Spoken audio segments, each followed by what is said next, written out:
Hi everyone! Tonight, gagawa ako ng crinkles. I'm not good at baking, pero I love baking since my therapist told me na mag-alaga daw ako ng mga halaman as my therapy. Pero ang pag-aalaga ng halaman is not really for me. Mas gusto kong mag-bake, then pag nag-bake ako, pinapakain ko lang sa mga kaibigan ko and family. Yeah. So, for this night, gagawa ako ng crinkles. Ang ingredients na gagamitin natin ay brown sugar. Tapos, meron akong eggs. Apat na yung eggs ko. Tapos, yung sugar ko pala ay 2 1/2 cup of sugar. Then, kailangan ko din gumamit ng oil. Pero yung oil na gagamitin ko, ito yung canola oil. Or pwede rin yung vegetable oil as long as hindi siya na yung natigas pag nalalamigan. Ganun. Kasi pag ganun, yung crinkles natin, titigas din siya. Tapos, flour, all-purpose flour. Then, I also have baking soda, baking powder, at saka salt. Yung baking soda and baking powder, di ba sabi nila pampaalsa? Pero this time, sa crinkles natin, yung baking soda at saka yung baking powder, ginagamit natin siya para maging even yung bagsak ng crinkles natin once we bake it. Tapos, kailangan ko din ng chocolate, melted chocolate. And supposed to be, kailangan ko ng cocoa, pero hindi ako gagamit ng cocoa this time kasi mahal ang cocoa. So, gumamit ako ng real chocolate bar na tinunaw ko, yung tinutunaw ko pa doon, and later kukunin ko siya. Tapos, kailangan ko din ng white sugar for coating. Tapos, powdered sugar, icing sugar, isa lang po yun. Yan. So, ganito lang po ang gagawin natin. Hindi natin kailangan ng mixer. Meron akong mixer, pero sa paggawa ng crinkles, pwede namang walang mixer. Tsaka wire whisk. So, una ko ilalagay sa aking mixer ay ang brown sugar. Brown sugar. Yan.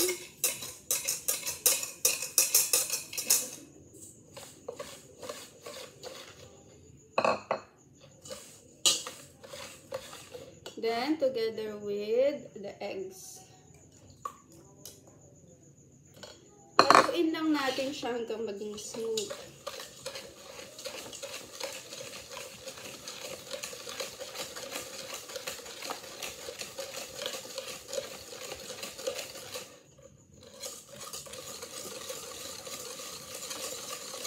Mas maganda brown sugar, mas dark yung sugar, mas maganda kasi may molasses yun. So, yung molasses nakakatulong siya para mas maging chewy yung ating crinkles. Hindi ako good at baking, pero kapag manood ko ng YouTube, tsaka syempre gusto ko ng ma-divert yung emotions and focus ko. So, ginagawa ko siya. Yan. Kapapanood ko lang to. Actually, si Chef RB, kay Chef RB recipe to. Then, lalagay ko na ang aking oil.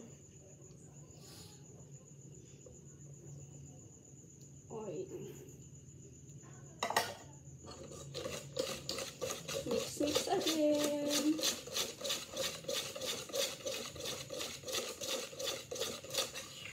So, kung kayo nasa bahay, tapos meron naman kayong mga ingredients, try nyo. Kasi yung baking nakakatuwa talaga siya. Pera na lang yung mga hugasin after.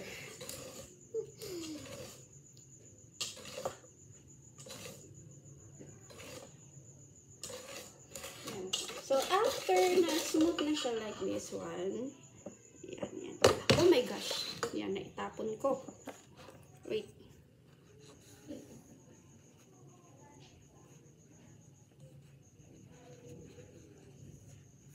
Sige. Wala akong tissue.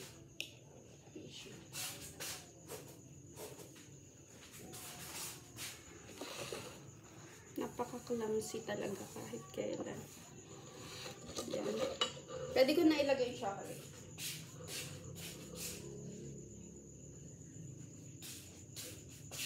Ito yung tinunaw kong dark chocolate.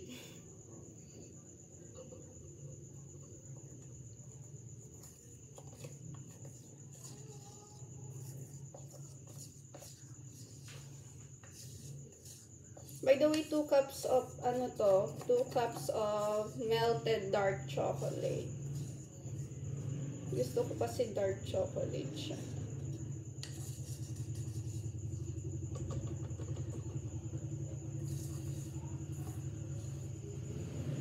Ako na spatula.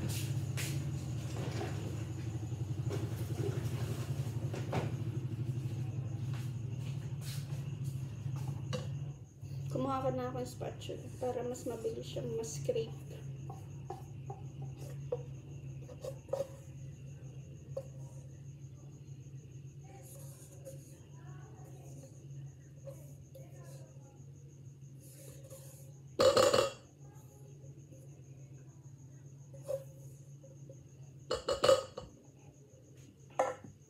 Then, mix lang ulit natin with a whisk. Bango. So, bukas na makakakain ito yung mga family members ko at saka yung mga co-workers ko.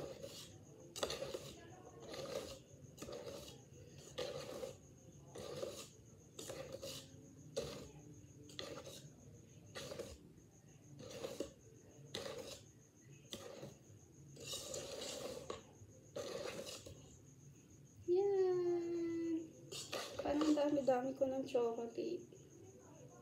Tapos, pwede ko nang ilagay ang all-purpose flour. Konti-konti lang.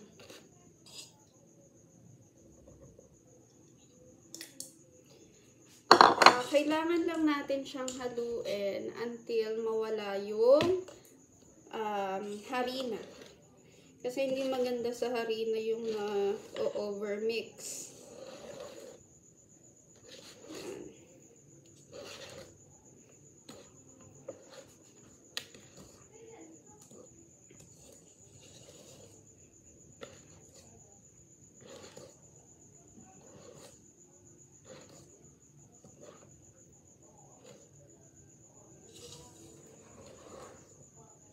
By the way, nakalimutan ko magbukas ng oven.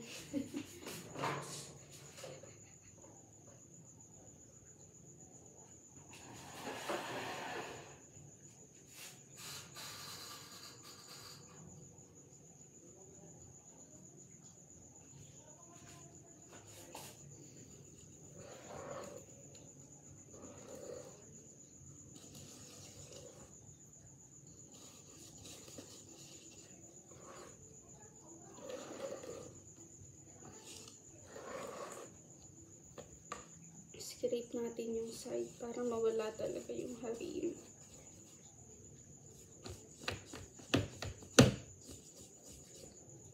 Kailangan kasi naka-preheat na yung ating oven para kapag nilagay na natin yung yung crinkles, enough na talaga yung heat niya.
nga pala yung baking soda, baking powder, tsaka salt.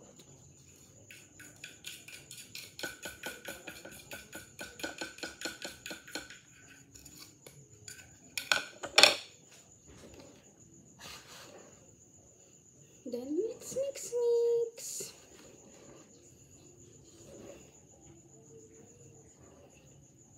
Maganda tong therapy. Therapy, especially like sa akin na mahal-mahal talaga ng therapy. So, sa simpleng ganitong activities, nag-e-enjoy ka na nate-therapy ka pa.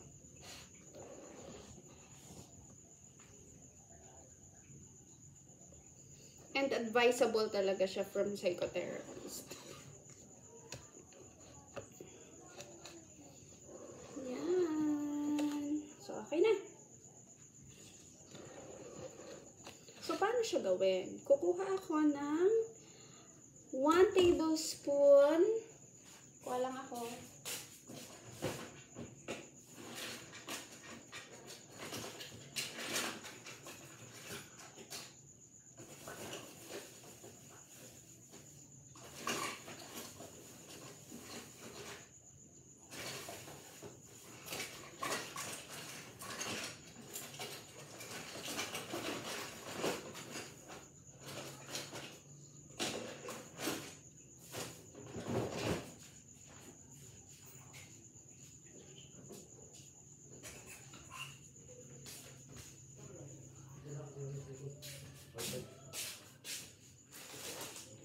And syempre, since Marte ako, mag-gloves tayo sa kamay. Para syempre malinis na malinis.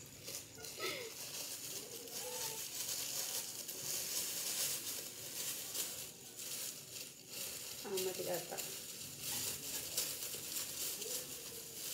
Kasi kailangan natin siyang i-coat ng sugar at saka ng powdered sugar. Now, bakit magkaiba pa? Ang granulated sugar, yung white sugar na ginagamit natin sa kape, kailangan muna natin siyang i-coat doon, yung ating ginawang crinkles. Para kapag kinoat natin dun sa icing sugar, tapos binake natin, hindi malalaglag yung icing sugar natin o yung powdered sugar natin. Didikit siya sa crinkles. Like this one. So, ito yung ating granulated sugar. Matatapon kasi. Tapos, ito naman yung ating icing sugar. Ganito lang yung gagawin natin. Kukuha ako. Yan. Tapos, paiikutin ko siya.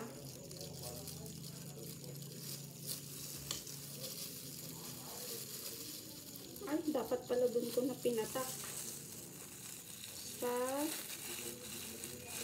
granulated sugar. Naku, mali. Clumsy. Pag naikot ko na dun sa granulated sugar,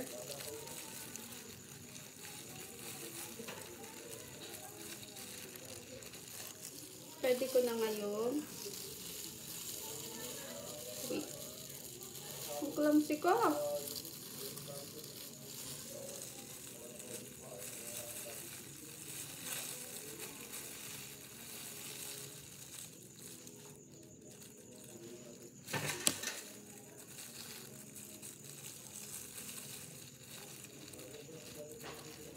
Ayan.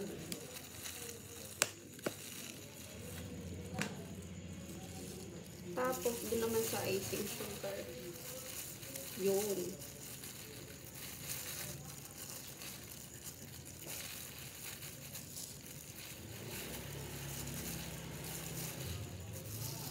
Yan. Namemesihan ako. Then, ilalagay ko siya sa yan, sa may ano na. Wait, magpapalit ako ng gloves. Namemesihan ako. Ayoko ng ganito.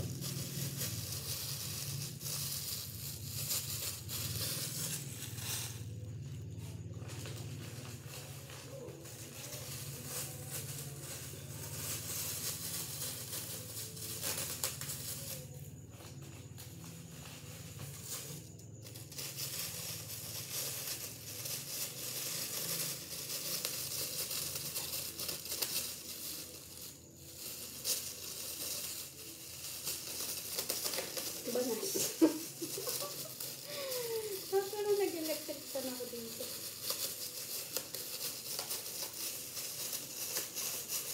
Ayan. Another one. Kukuha ulit ako ng 1 tablespoon. Tapos ilalagay ko doon sa granulated sugar. Paiikutin ko lang siya doon hanggang ma-coat lahat. Yan.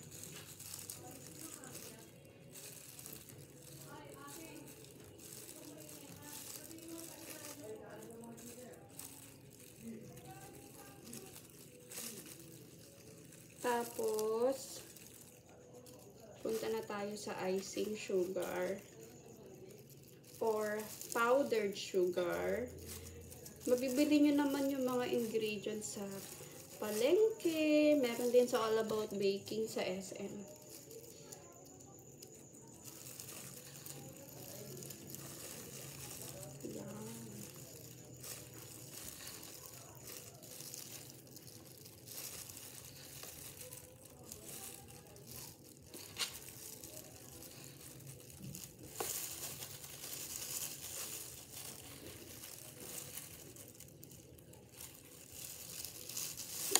Yan. Yan, nabuo ko din. Finally.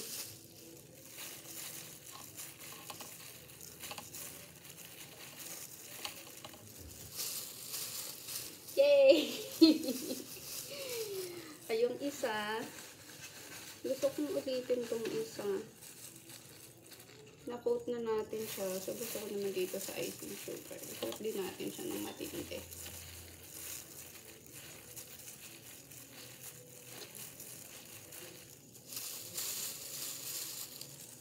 Yan. O, last one. Tapos, cut na muna natin. Then, later on, ipapakita ko kung ano yung natapos natin. Okay? Last one. Kuha agad ako ng 1 tablespoon. Lagay ko sa granulated sugar.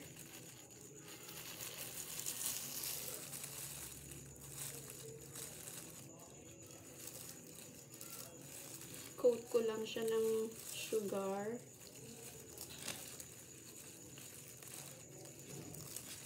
Pag na-coat na, para may pang-protect na sa ating icing sugar, pwede na natin siyang ilipat dun sa powdered sugar. Then, pag na-coat na, like this one,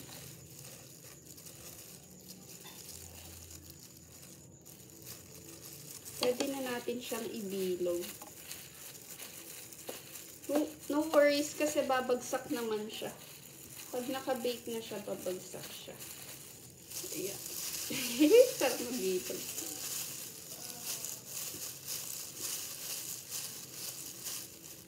Ayan. Yan, bilog na.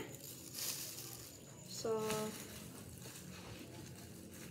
I'm gonna stop the video first. Then later on, ipapakita ko sa inyo yung finished product. Okay? Bye! Hi! So, ito na ang ating finished product. This one. So, first na paglagay ko sa oven, nakaproduce ako ng 12 na crinkles na malalaki. So, ngayon, titikman ko na. Sana masarap.